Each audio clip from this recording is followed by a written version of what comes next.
నంద్యాల జిల్లా బనగానపల్లి పట్టణంలోని స్థానిక వైఎస్ఆర్సీపీ కార్యాలయం నందు మాజీ ఎమ్మెల్యే కాటసాని రామిరెడ్డి ఆధ్వర్యంలో విలేకరుల సమావేశం. ఈ సందర్భంగా మాజీ ఎమ్మెల్యే కాటసాని రామిరెడ్డి మాట్లాడుతూ 8 నెలల కాలంలోనే కూటమి ప్రభుత్వం పథకాలు ఇవ్వలేక చేతులెత్తేసిందన్న మాజీ ఎమ్మెల్యే కాటసాని టీడీపీ ప్రభుత్వం సాకులకు పరిమితమైందని, మాటల ప్రభుత్వమే కానీ చేతుల ప్రభుత్వం కాదని మరోసారి నిరూపించుకున్నారని వ్యాఖ్యలు చేసిన మాజీ ఎమ్మెల్యే కాటసాని రామిరెడ్డి 20 లక్షల ఉద్యోగాలు కాదు కదా, ఒక ఉద్యోగం ఇవ్వలేని టీడీపీ ప్రభుత్వం అంటూ మండిపడ్డారు. ఈ కార్యక్రమంలో సిద్ధం రామ్మోహన్ రెడ్డి, అథార్ జాహిద్, షేష్ అని పాల్గొన్నారు. సూపర్ 8 అని ఈ విధంగా ప్రజలు ఓట్లు పొందేదానికి ఎన్నో హామీలు ఇవ్వడం జరిగింది. మరి నిన్నటి దినం నేను అమరావతిని డెవలప్ చేయాలి, లేదంటే వైజాగ్ స్టీల్ను కాపాడాలి, లేదంటే పోలవరం కట్టాలి, ఈ విధంగా మాట మార్చడం జరుగుతా ఉంది. నాకు 14 సంవత్సరాల అనుభవం ఉంది. నా అనుభవంతో చెప్తా ఉన్నాను, సంపద సృష్టిస్తాను. మరి ఈరోజు ఈ యొక్క జగన్మోహన్ రెడ్డి గారి ప్రభుత్వం దాదాపు 14 లక్షల కోట్లు అప్పు చేయడం జరిగింది. మరొక శ్రీలంక కాబోతా ఉంది. ఈ రాష్ట్రాన్ని కాపాడాలంటే నేను తప్ప మరొక గత్యంతరం లేదు అని చెప్పి ఆనాడు ఆయన యొక్క చెప్పిన మాటలు నమ్మి ప్రజలు ఓట్లు వేయడం జరిగింది. మరి ఓట్లు వేసిన తర్వాత ఆయన నిజ స్వరూపం ఈరోజు బయటపడతా ఉంది. దాదాపు 8 నెలల కాలంగా ఇప్పుడు వస్తుంది అప్పుడు వస్తుంది అని చెప్పి ఈ యొక్క పథకాలు రాబోతా ఉన్నాయి, అదిగో వస్తుంది ఇదిగో వస్తుంది అని చెప్పి ఈరోజు పూర్తిగా చేతులు ఎత్తేయడం జరిగింది. ఈ మధ్య దావోస్ కూడా వెళ్ళడం జరిగింది. మరి పక్కనున్న తెలంగాణ రాష్ట్రానికి సంబంధించి 1,78,000 కోట్ల రూపాయలు సంబంధించి ఆ రాష్ట్రానికి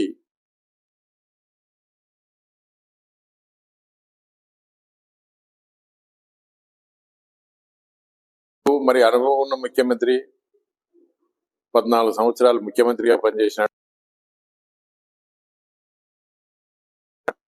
మరి అటువంటి వ్యక్తి ఇంకా ఎన్ని లక్షల కోట్ల రూపాయలు పెట్టుబడులు తీసుకొస్తారని చెప్పి ఈ రాష్ట్ర ప్రజలందరూ కూడా ఎదురు చూసినారు. మరి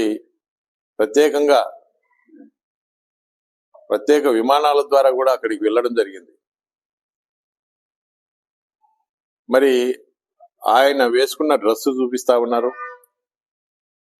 ఆయన చలిలో విపరీతంగా ఇబ్బంది పడ్డాడు, అవి చూపిస్తున్నారు తప్ప వచ్చిన పెట్టుబడుల గురించి కానీ ఈ రాష్ట్రానికి ఏం చేస్తా ఉన్నాం, మరి ఎన్ని లక్షల కోట్ల రూపాయలు పెట్టుబడులు చేస్తా ఉన్నాం అనేది ఎక్కడ కూడా చూపెట్టడం పరిస్థితి ఉంది.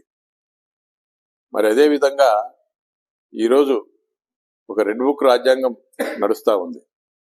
ఎవరైనా కూడా ఈ యొక్క సూపర్ 6 గురించి ప్రజలు ఒక అమ్మఒడి కావాలనో, లేకుంటే ఒక ఉద్యోగం కావాలనో, ఒక ఉద్యోగం లేని వాళ్లకు నిరుద్యోగ భృతి కావాలనో, ఎవరైనా కూడా ప్రశ్నించిన వాళ్ళను నిర్దాక్షిణ్యంగా కేసులు పెట్టడం, వేధించడం, మరి ఎవరు ప్రశ్నించకూడదు, ఇక్కడ ఒక రెడ్ బుక్ రాజ్యాంగం నడుస్తూ ఉంది ఈ రాష్ట్రంలో అని చెప్పి ప్రతి ఒక్కరి మీద కూడా తప్పుడు కేసులు పెట్టడం జరుగుతూ ఉంది.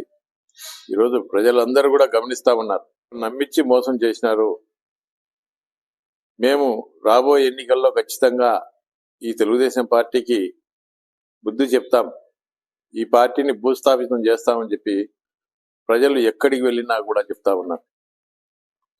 ఈరోజు సూపర్ సిక్స్ విషయానికి వస్తే 20 లక్షల ఉద్యోగాలు ఇస్తామని చెప్పడం జరిగింది.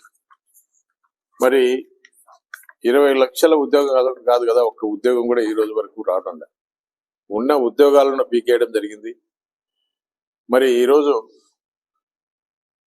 20 లక్షల ఉద్యోగాలు ఇవ్వకపోతే నెలకు 3,000 రూపాయలు నిరుద్యోగ వృత్తి కూడా ఇస్తామని చెప్పడం జరిగింది. ఇంతవరకు ₹1 నిరుద్యోగ వృత్తి లేదు. అదేవిధంగా స్కూలుకు వెళ్ళే ప్రతి విద్యార్థికి ఆ కుటుంబంలో ఎంతమంది స్కూలుకు వెళ్ళే విద్యార్థులు ఉంటే ఆ కుటుంబంలో ప్రతి ఒక్కరికి 3 ఉన్నా 4 ఉన్నా 5 మంది ఉన్నా కూడా మరి అందరికీ కూడా 15,000 రూపాయలు చొప్పున ప్రతి ఒక్కరికి కూడా ఈ యొక్క అమ్మఒడి అనే పథకం ద్వారా ఇస్తానని చెప్పి కూడా చెప్పడం జరిగింది. అదేవిధంగా రైతులకు సంబంధించి 20,000 రూపాయలు పెట్టుబడి సాయం కింద కూడా ఇస్తానని చెప్పడం జరిగింది. ఇంతవరకు ₹1 లేదు. ఈరోజు ఈ యొక్క రైతులు వర్షాలు ఈ మధ్య మరి అనవసరం మరి ఈ యొక్క తుఫాను వల్ల కొంత నష్టం జరిగింది. అదేవిధంగా ఈరోజు మనం పండించిన పంటకు గిట్టుబాటు ధర లేదు. ఈ మధ్య వరిధాన్యం చూసాం, కేవలం 1,300, 1,350 రూపాయలకు వరిధాన్యం అమ్ముకునే పరిస్థితి ఉంది. గతంలో జగన్మోహన్ రెడ్డి గారి ప్రభుత్వం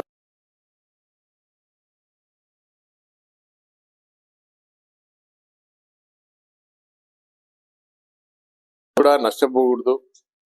మరి ప్రతి ఒక్కరికి కూడా ప్రతి ఎకరానికి కూడా రైతులకు సంబంధించి ఇన్పుట్ సబ్సిడీ కానీ లేదంటే రైతులకు సంబంధించి ఇన్సూరెన్స్, రైతు ఇన్సూరెన్స్ ఏదైనా నష్టపోయినప్పుడు, పంట నష్టపోయినప్పుడు కానీ, అధిక వర్షాల వల్ల కానీ, వర్షాలు రాకపోయినా కూడా నష్టపోయినప్పటికీ కూడా ఆ యొక్క నష్టపరిహారం చెల్లించాలనే ఉద్దేశంతో జగన్మోహన్ రెడ్డి గారి ప్రభుత్వంలో రైతులందరికీ కూడా ప్రతి ఒక్కరికి కూడా ఒక క్రాప్ ఇన్సూరెన్స్ ఈ